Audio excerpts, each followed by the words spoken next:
Pertarungan bursa Pilkada Jakarta kian memanas. Terbaru, Ketua DPP PDI Perjuangan Puan Maharani mengaku tertarik dengan nama Anies Baswedan yang digadang-gadang untuk maju Pilkada Jakarta. Tapi kalau di Jakarta lebih mengutamakan kader internal atau kader eksternal, yang penting elektabilitasnya mungkin, Mbak? Ya harus realistis bagaimana melihat situasi di lapangan karena setiap daerah itu wilayahnya itu berbeda-beda. Ini kira-kira peluangnya ada di wilayah mana? Ya. Nama Pak Anies juga katanya tertarik juga ya Pak? Iya. Menarik juga Pak Anies. Terima kasih Puan. Ya, makasih. Bak Gayung bersambut, mantan Gubernur Jakarta Anies Baswedan telah mendaftarkan diri dalam pemilihan Gubernur Jakarta melalui Partai Kebangkitan Bangsa atau PKB. Hal ini disampaikan langsung oleh Wakil Ketua Umum PKB, Jazilul Fawait, usai melakukan uji kelayakan pada Bobi Nasution. Kan Pak Anies masih elektoralnya masih tinggi kan? Iya. Ya nanti ikuti apa yang menjadi arah di Pilkada. Daftar UKK tapi Pak? Pak Anies daftar UKK? Ya daftar di DKI nanti dipanggil. Sepanjang ini baru tingkat wacana, pandangan orang per orang. Belum sampai pada keputusan, karena keputusan itu banyak hal. Selain dari elektoral, visi, komitmen, termasuk jaminan untuk menang, gitu. Jadi ya Pak Anies masuk di situlah kalau nyalon ya tentu harus mengikuti mekanisme yang diatur oleh partai. Selain nama Anies, nama mantan Gubernur Jawa Barat Ridwan Kamil dilirik Partai Gerindra untuk maju Pilgub Jakarta. Ketua Harian Partai Gerindra Sufmi Dasko Ahmad ingin menduetkan Emil dengan kader internal Gerindra di Pilgub Jakarta. Ya, Kang Emil itu sudah Gerindra putuskan dan diberikan rekomendasi untuk maju di Pilkada DKI. Demikian. Saya rasa sementara bukan berbeda, tetapi pasti akan sama. Bahwa Ridwan Kamil akan direkomendasi maju di DKI Jakarta. Berarti Gerindra akan memberikan RK di Jakarta ya Bang, dengan kader internal Gerindra atau gimana? Ya kira-kira begitulah gitu. Okay. Setidaknya sudah ada beberapa nama yang mencuat di bursa Pilkada Jakarta. Mulai dari Basuki Cahayapurnama atau Ahok, Anies Baswedan, Ridwan Kamil, hingga putra bungsu Presiden Jokowi, Kaisang Pangarep. Tim Liputan, Kompas TV. Saudara, pertarungan bursa Pilgub Jakarta sudah memunculkan sejumlah nama. Pertarungan diprediksi makin sengit jika nama Anies Baswedan kembali maju berhadapan dengan nama Ridwan Kamil. Namun sejumlah nama baru yakni Basuki Cahayapurnama hingga nama Kaisang Pangarep, putra bungsu dari Presiden Joko Widodo yang diisukan maju bersama Budi Jiwandono juga tengah jadi sorotan. Lalu seperti apa pertarungan bursa gubernur di Pilkada Jakarta? Benarkah nama Anies masih memiliki elektoral yang lebih tinggi ketimbang nama lain? Kami akan ulas bersama dengan sejumlah narasumber yang hadir melalui sambungan Zoom, tapi ada juga yang hadir ke studio. Sudah ada Kepala Badan Pendidikan dan Pelatihan Daerah atau Badiklatda DPD PDI Perjuangan Jakarta. Sudah ada Pak Gilbert Simanjuntak. Selamat pagi Pak Gilbert, apa kabar? Kabar baik Mbak Desi. Ya, kita akan membahas Pilgub Jakarta lagi ya, jangan bosan ya. Kembali lagi ya. Kembali lagi. Oke, kemudian juga melalui sambungan Zoom ada Direktur Eksekutif Indikator Politik Indonesia, sudah ada Mas Burhanuddin Muhtadi. Selamat pagi, Assalamualaikum Mas Burhan. Waalaikumsalam. Selamat pagi. Ya, sebelumnya memang kita sudah ada juga dari Partai Golkar, ada Bang Doli Kurnia, tapi karena memang ada agenda mendadak begitu ya, berhalangan hadir melalui Zoom, tapi kita masih menunggu siapa nama penggantinya dari Partai Golkar ya, Mas Burhan dan juga Pak Gilbert. Tapi saya ke Pak Gilbert dulu. Pak Gilbert, ini menarik sekali ya pernyataan dari Ibu Puan Maharani yang mengatakan kita harus realistis lah. Setiap daerah itu punya karakter tersendiri. Salah satunya adalah Jakarta. Kita realistis dan bahkan Ibu Puan mengatakan menarik juga Anies. Gimana nih PDI Perjuangan? Tentu ini menjadi pertimbangan ya. Karena dengan banyaknya nama yang beredar dan kemudian Jakarta ini masih menjadi pertarungan yang cukup menarik untuk dimenangkan. Dan kita melihat beberapa nama alternatif. Tentu itu belum keputusan apa yang disampaikan oleh Bu Puan, tetapi statement dari DPP yang patut mendapat perhatian. Karena pada akhirnya nanti akan mendatangi dari Ketua Umum. Keputusan tetap dari Ketua Ibu Umum, Mega. ya Ibu Mega. Jadi apa yang disampaikan oleh Bu Puan itu sesuatu yang patut disimak, tetapi keputusan akhir nanti sesudah disampaikan dengan resmi. Walaupun demikian bukan cuma nama Pak Anies yang kemudian beredar, sebenarnya banyak sekali bahwa kemudian wartawan menanyakan nama Pak Anies tentu dijawab demikian oleh Bu Puan, bahwa kemudian hanya nama Pak Anies yang dimajukan, saya kira tidak. Tapi kata kuncinya itu dari Bu Puan, realistis saja. Realistis bisa berarti banyak toh. Bisa iya, bisa kemudian realistis bahwa karena seperti apa yang kita bicarakan sebelum-sebelumnya, akar rumput juga kan memegang peranan penting. Bagaimana bisa bergerak untuk memenangkan. Tapi kalau dari PDI Perjuangan Jakarta sendiri sebenarnya bagaimana dengan respon menarik juga tampaknya Anies Baswedan? Kita solid. Keputusan dari DPP akan dikerjakan di bawah. Tetapi kemudian bagaimana menggerakkan mesin ini, tentu kita juga melihat psikologis mereka. Kalau kemudian psikologis di bawah itu mendukung dan memang solid, ya kita akan melakukan. Saya yakin DPP akan memutuskan yang terbaik. Tapi Anda yakin DPP itu tetap akan mendengarkan arus bawah yang mungkin tidak belum sejalan?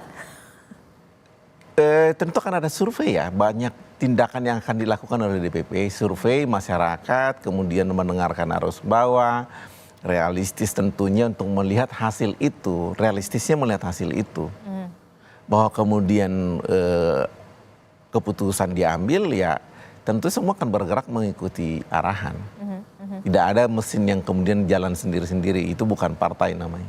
Oke, tapi kalau dari PDI Perjuangan Jakarta sendiri sebenarnya siapa kira-kira yang didorong untuk maju? Masa bukan kader sendiri yang kemudian didorong untuk maju sebagai cagup gitu?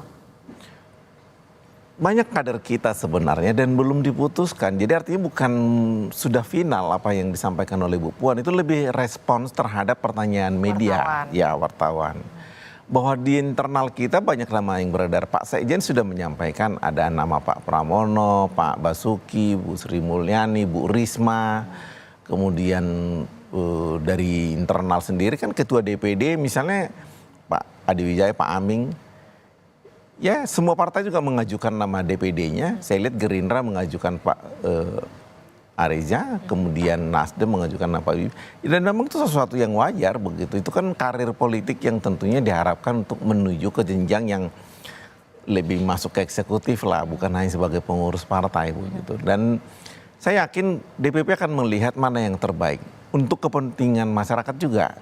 Karena tentu kita akan mencari figur yang mampu bekerja. Track record juga penting, macam-macam survei sangat penting. Karena ini Jakarta, bukan kemudian sesuatu yang bisa kita anggap sepele, karena ini secara ekonomi sangat menentukan secara nasional, secara politik juga secara nasional, kemudian secara keamanan juga nasional, banyak pertimbangan yang harus kita perhatikan di Jakarta ya. Oke, kalau ibaratnya ini Jakarta Bung, jangan main-main. Begitu ya. Mas Burhan, bagaimana respon Anda mendengar dari paparan dari Pak Gilbert tadi? Kalau dari PDI Perjuangan sendiri dari pusat nih, Mbak Puan bilang ya realistis saja begitu kan, menarik juga Pak Anies. Tapi kalau kita lihat apakah ini mungkin terjadi ini PDI Perjuangan dan Anies Baswedan akan bersatu di Pilkada Jakarta, Mas Burhan? Ya, kalau mungkin atau tidak mungkinnya dalam politik di Indonesia apalagi yang cenderung kurang begitu ideologis, itu ya besar saja kemungkinan itu terjadi. Meskipun 2017 PDI Perjuangan punya pengalaman yang cukup keras dan kompetitif melawan Anies Baswedan, tapi dalam politik apapun bisa terjadi, termasuk kita tahu gitu ya, sebelumnya PDI Perjuangan punya pengalaman manis dengan Pak Jokowi, sekarang justru banyak sekali ya rintangan yang membelah keduanya, ya, yang memisahkan keduanya. Itu juga sesuatu hal yang mungkin saja terjadi dan sekarang sedang terjadi. Jadi yang ingin saya katakan adalah apa yang dikatakan oleh Mbak Puan itu, kalau istilah teknisnya namanya beliau memakai pendekatan elektoralis, timbang ideologis. Jadi pendekatan elektoralis itu kira-kira merepresentasikan satu pendekatan berbasis elektoral siapa calon yang diusung meskipun secara ideologis mungkin berbeda 180 derajat dengan garis partai, itu bisa mendapatkan privilege untuk didukung. Oke, tapi kalau Mas Burhan mengatakan, tapi Mas Burhan, kenapa kemudian Mbak Puan kalau Anda sebutkan memilih untuk melakukan pendekatan elektoralis dibandingkan dengan ideologis? Kalau kita lihat kan secara ideologis memang seperti kutub ya, utara dan selatan begitu, PDI Perjuangan dan Anies Baswedan, Mas Burhan. Memang track record Mbak Puan lebih ke arah sana ya. Jadi kalau kita lihat Mbak Puan punya kecenderungan yang agak berbeda dengan Ibu Mega. Mbak Puan lebih banyak mewarisi genetik ayahnya ya. Dalam pengertian kalau kita lihat almarhum Taufik Kemas, kebetulan beberapa kali saya ketemu sama beliau punya pendekatan yang jauh lebih fleksibel. Ya, ingat ketika beliau bisa menjadi ketua MPR di saat partainya itu PDI Perjuangan secara tegas mengatakan oposisi kepada Pak SBY. Itu kan luar biasa itu. Jadi bayangkan partainya menjadi oposisi utama Pak SBY, tetapi Pak Taufik Kemas jadi ketua MPR, mendapatkan dukungan dari Pak SBY. Nah itu menunjukkan bahwa Pak Taufik itu figur yang relatif bisa diterima oleh banyak kalangan, termasuk oleh musuh politiknya. Nah Mbak Puan menurut saya karakter politiknya lebih ke Pak Taufik ketimbang ke ibunya. Dan itu yang membuat Mbak Puan itu membuka skenario atau opsi yang sangat luas di atas mejanya. Dia sangat terbuka untuk ke kanan, ke kiri, termasuk dalam urusan Pilkada DKI. Nah kan tidak mudah buat basis PDI Perjuangan untuk kemudian mendukung Mas Anies ya. Dan itu kita bisa lihat misalnya dari penjelasan Pak Gilbert tadi, itu kan kita bisa membaca reading between the line, itu nggak mudah. Ya, konstituen PDI Perjuangan yang kita tahu punya pengalaman cukup keras ya di pilkada sebelumnya, tiba-tiba membalik arah ke Mas Anies. Tetapi kalau kita lihat peta di atas kertas sekarang, apa yang dikatakan Mbak Puan juga tidak ada salahnya. Karena kader PDI Perjuangan yang tadi disebut atau nama-nama yang sebelumnya digadang-gadang PDI Perjuangan sebagai bakal calon gubernur memang belum ada yang kompetitif.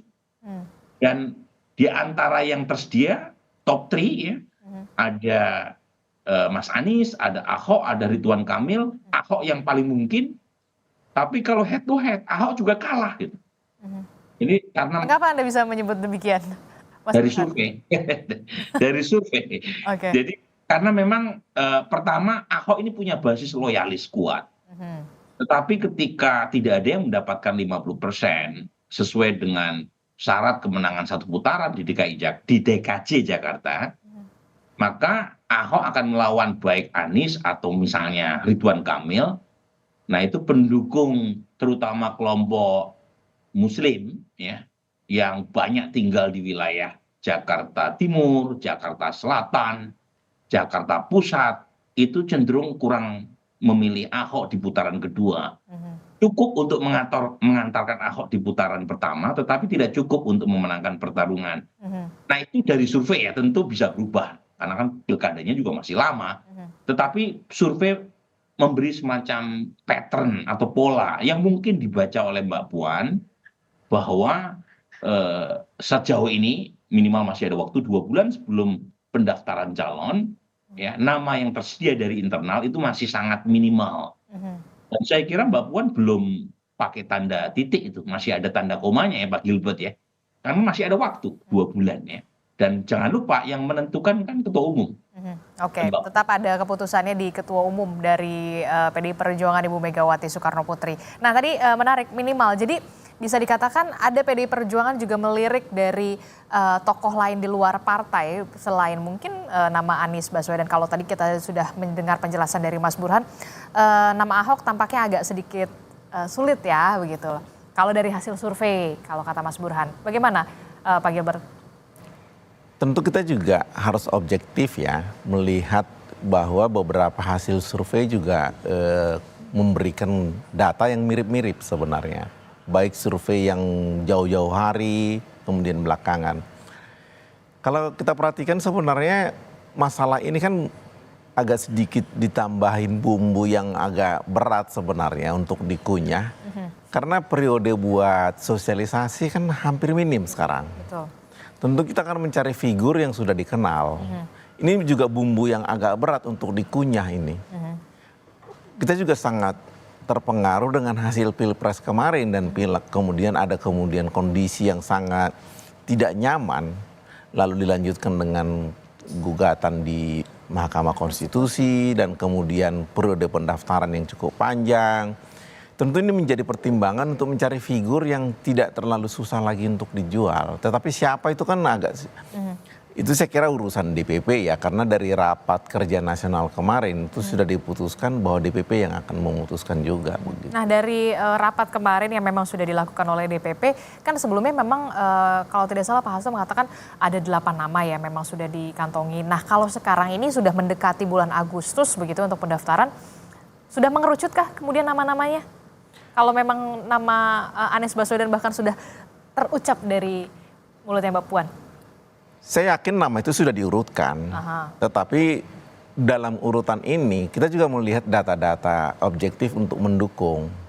Bagaimana hasil survei, bagaimana pendapat dari teman-teman pengurus di bawah, pendapat masyarakat. Dan kita juga tidak lupa bahwa ada memang pendukung yang notabene yang die hard untuk PD Perjuangan. Kita juga memperhatikan itu. Jadi memutuskan siapa calonnya tentu bukan hal yang mudah buat pimpinan. Karena harus melihat psikologis dari die hard, kemudian kemungkinan menang, kemudian masa sosialisasi atau masa kampanye yang boleh dikatakan hampir tidak bunyi lah. Lebih calonnya sendiri memang yang harus sudah bunyi. Jadi ini persoalan. Apakah kemudian nama-nama yang dimunculkan ini sudah pasti akan menang? Tidak juga. Masyarakat susah ditebak.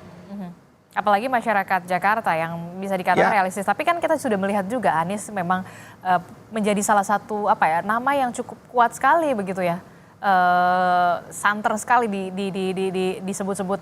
Apalagi kalau lawan sengitnya adalah nama RK, Pak Gilbert. Survei sebelumnya jauh di bawahnya Pak Ridwan. Pak Ridwan jauh di atas. Itu lagi incumbent. Itu survei saya sebutkan aja, survei CSIS. Jauh sekali di bawah Bu Risma dan Pak Ridwan yang di atas. Kemudian itu survei kalau nggak salah 2023 atau apa begitu. Survei sekarang dari Pak Burhanuddin mungkin saya nggak tahu bagaimana hasil yang terbaru. Tetapi itu lagi incumbent. Jadi artinya tidak ada jaminan bahwa siapapun yang dimajukan akan layak, akan pasti menang. Saya kira banyak pertimbangan lah. Kita bisa membaca itu dari kondisi Jakarta sekarang. Apa sih pertimbangannya Pak Gilbert?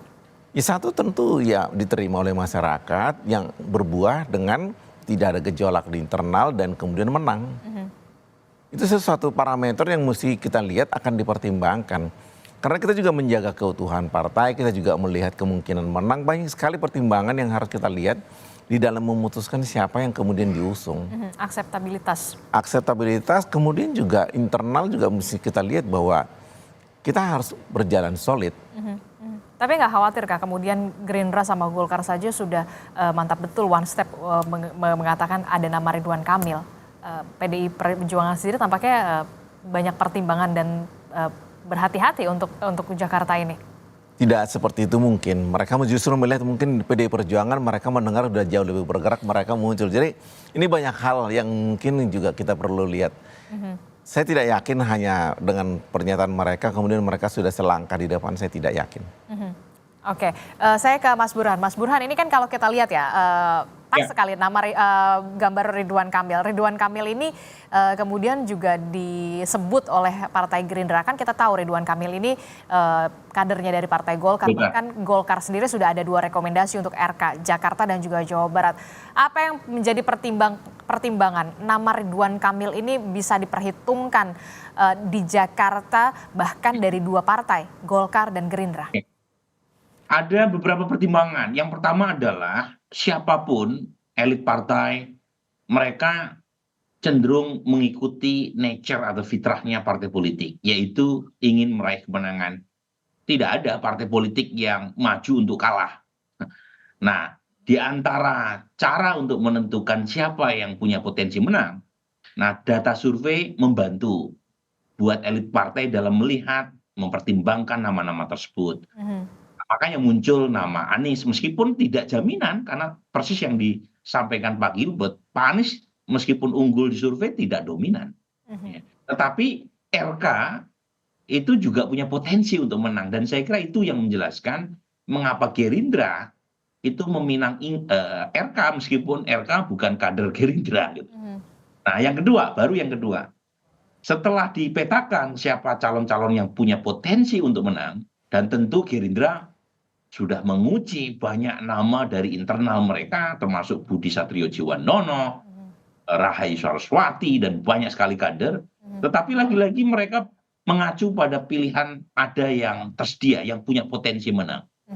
Dan sepertinya RK dari pilihan yang sedikit itu punya potensi itu. Nah, yang kedua nih. Karena pertarungan pilpres sepertinya berlanjut di jilid kedua, terutama di beberapa pilkada yang sangat strategis, sepertinya pengkubuan berbasis pilpres itu berlanjut. Karena kalau kita mengacu hanya pada pola yang pertama, seharusnya kan bukan hanya RK yang punya potensi menang. Anies juga punya potensi menang. Tapi mengapa mereka tidak mendukung Anies?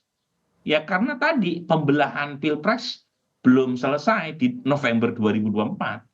Artinya faksionalisasi berdasarkan pilihan pilpres itu juga mempengaruhi pola koalisi di pilkada Jakarta.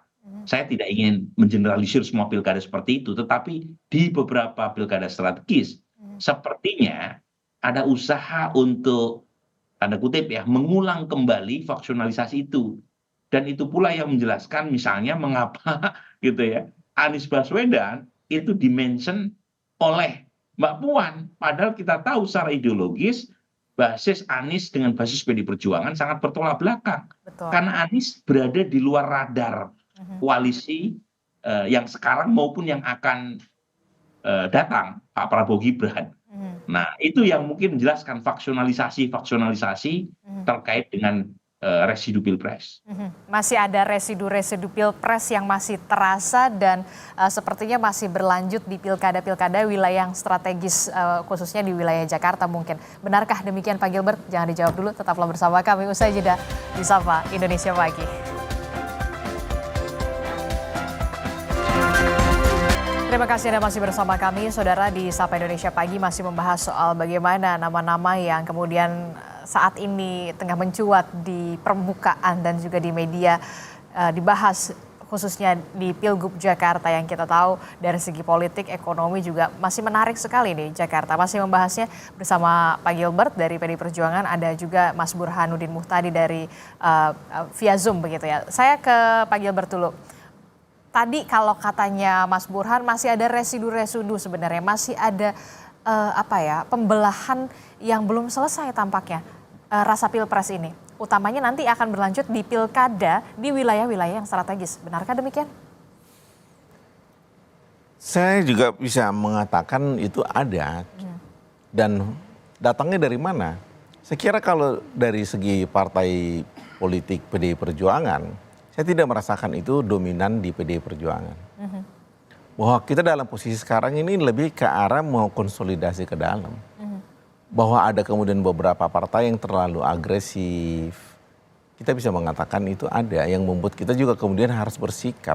Siapa yang agresif di ya kita nggak usah sebutkan lah ya. Cuma residu itu lebih dominan di Jakarta. Tetapi bukan murni dari PDI Perjuangan sebenarnya residu itu enggak. Lebih dominan justru dari tempat lain yang ingin sekali berkuasa. Mungkin sudah tertahan sekian lama ya. Jadi mereka ingin sekali berkuasa dan mereka mau menunjukkan taringnya sekarang. Kita lebih ke arah bagaimana membangun sebenarnya. Makanya figur-figur yang muncul awal untuk kemudian DKI atau sekarang DKJ adalah figur-figur yang ketangkap akan membuat lebih baik. Dan kita pun memunculkan nama yang akan membuat Jakarta lebih baik. Bahwa kemudian harus ada pertimbangan yang kemudian melebar karena residu ini, saya kira itu ada, kita akui. Dan residu ini lebih terasa di Jakarta dibandingkan daerah lain. Daerah lain ada tetapi masih lebih rendah kadarnya. Dan apakah ini kemudian membuat politik ini menjadi lebih panas di Jakarta, saya kira iya. Oke, Anda sependapat Mas Burhan, apalagi tadi mengatakan ada yang agresif tampaknya ingin berkuasa di Jakarta. Saya masih belum menangkap siapa sebenarnya yang agresif itu. Anda melihatnya bagaimana Mas Burhan? Ya mungkin, tapi mungkin Pak Gilbert yang paling tahu ya. Pihak yang agresif adalah mereka yang bergabung di koalisi Indonesia Maju ya. Dan dari sisi tertentu pengalaman sukses di Pilpres itu coba direplikasi di Pilkada, dan kebetulan dari sisi size koalisi, Kim ini kan partainya banyak kan, minimal 4 partai parlemen, Golkar, Gerindra, kemudian PAN dan Demokrat, belum lagi partai-partai non parlemen yang juga tergabung di Koalisi Indonesia Maju. Jadi kalau kemudian mereka mencoba untuk mengulang kembali koalisi di Pilpres, kemudian direplikasi di tingkat pilkada, terutama di Jakarta, ya karena dari sisi politik memang menawarkan keuntungan tersendiri. Kan lain misalnya dengan partai-partai pendukung 01, beberapa partai pendukung 01 bahkan mulai melirik mata untuk masuk ke dalam pemerintahan Pak Prabowo Gibran. Kemudian partai pendukung 03, PD Perjuangan dan P3 gitu ya. P3 sendiri kemungkinan besar tidak lolos PT. Jadi lagi-lagi kalau kemudian ada pihak tertentu yang mencoba mengulang kembali pengalaman sukses di Pilpres, itu karena secara elektoral ada insentifnya yang mereka tuju. Tapi lagi-lagi ya, kalau kita mengacu pada pengalaman sebelumnya, jadi historical data itu menunjukkan pengalaman Pilpres di tingkat nasional itu tidak linier dengan pola koalisi di tingkat pilkada. Dan itu yang menjelaskan PD Perjuangan pun itu bisa bekerja sama dengan PKS. Jangan lupa loh ya, pilkada pertama yang mengantarkan Jokowi sebagai wali kota Solo dan sukses, itu hasil kreasi PD Perjuangan dengan PKS di Solo. Sesuatu yang mungkin tidak terbayangkan di tingkat nasional. Pola di tingkat pilkada umumnya beda, tetapi saya membenarkan apa yang disampaikan Pak Gilbert, ya di beberapa wilayah tertentu di tingkat nasional, mungkin coba ditarik ya garis lurus yang mempertemukan Pilpres dengan Pilkada, tetapi lebih karena faktor politik tadi. Jadi kan ada insentif politik yang dituju, kemudian pola itu coba dikembangkan atau dipelihara karena menawarkan keuntungan gitu. Oke, karena menawarkan keuntungan dan ada insentif elektoral yang kemudian diharapkan pastinya ya dari partai politik begitu ya. Mas Gilbert gimana? Anda melihat nama Pramono Anung juga belakangan juga muncul deh. Kalau dari PDI Perjuangan Jakarta sendiri gimana? Figur Pak Pramono kan figur yang sudah sangat senior, sangat memahami persoalan, pernah macam-macam lah dari mulai DPR, Sekjen, Wakil Ketua MPR, segala macam. Jadi beliau adalah figur yang sangat layak. Bahwa nama itu muncul kan tentu hasil dari masukan dari akar rumput juga, melihat kader-kader dari internal. Dari internal tentu sudah melihat siapa saja kader yang akan dimajukan, dan nama beliau ini kan ya sangat layak ya.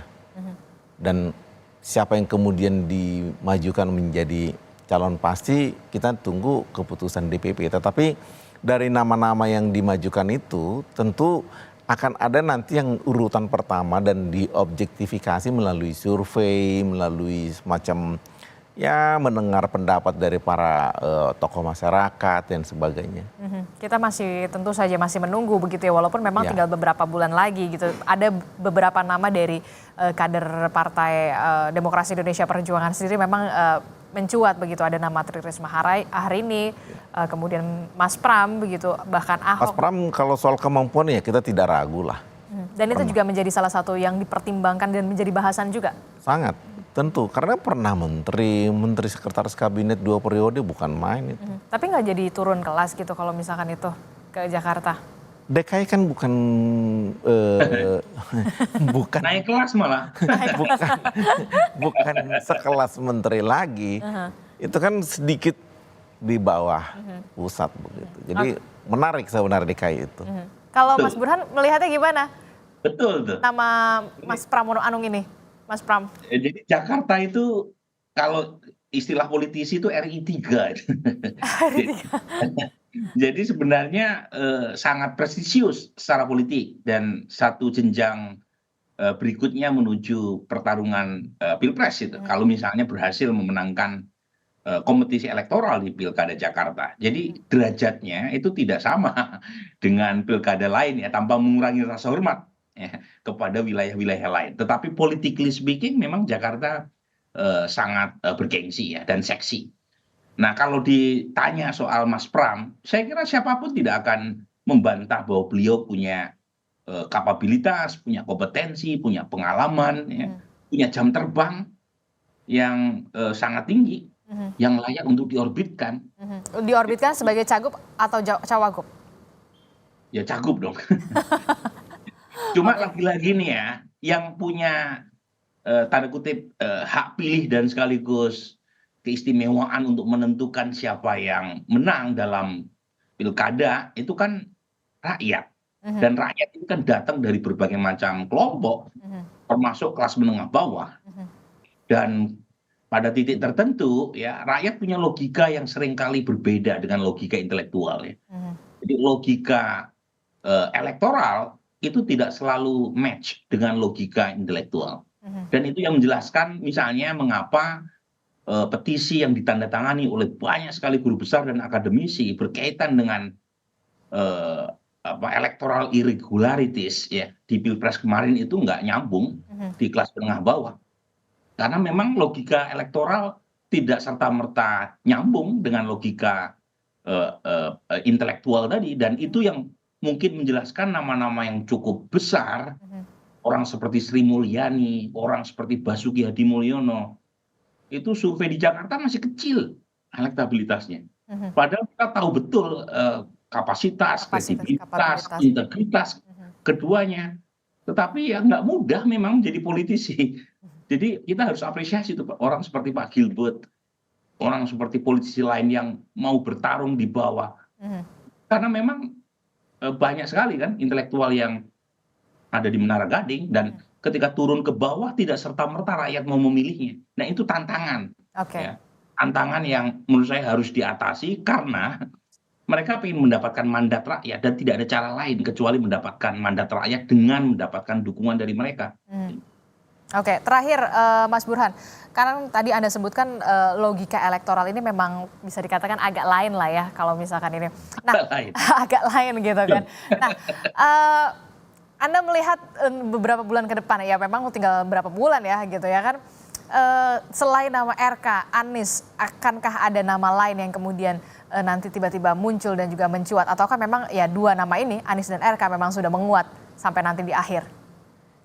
Ya kebetulan saya bergerak di penelitian opini publik itu kan sejak lama ya, sejak tahun 99. Jadi kita punya historical data, ribuan survei, dataset jutaan.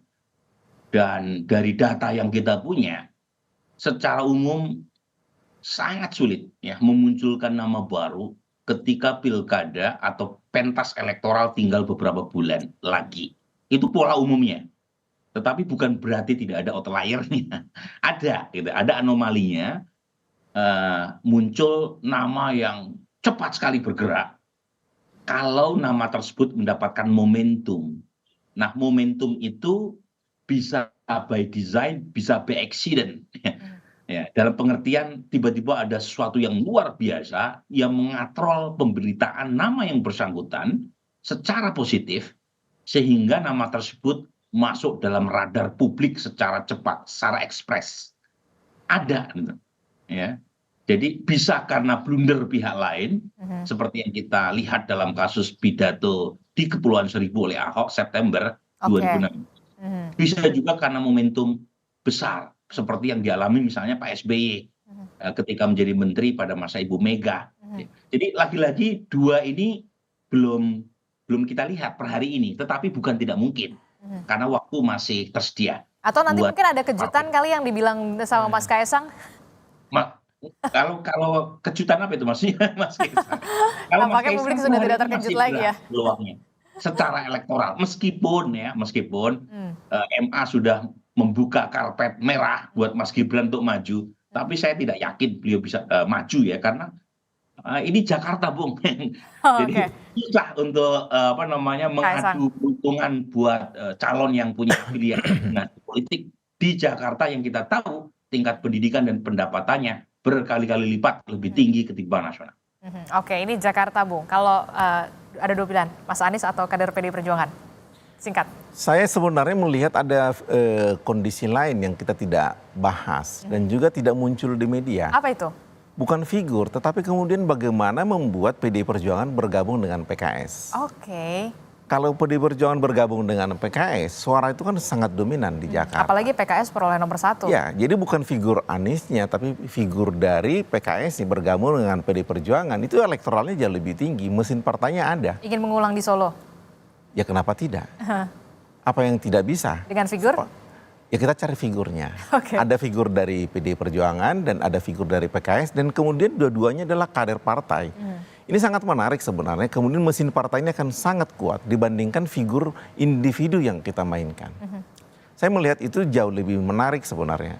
Kalau memungkinkan dalam 2 bulan ini ada pergeseran pemikiran itu di kalangan pimpinan, mungkin itu akan membuat dinamika politik ini lebih ke arah momentum yang positif untuk membangun Jakarta.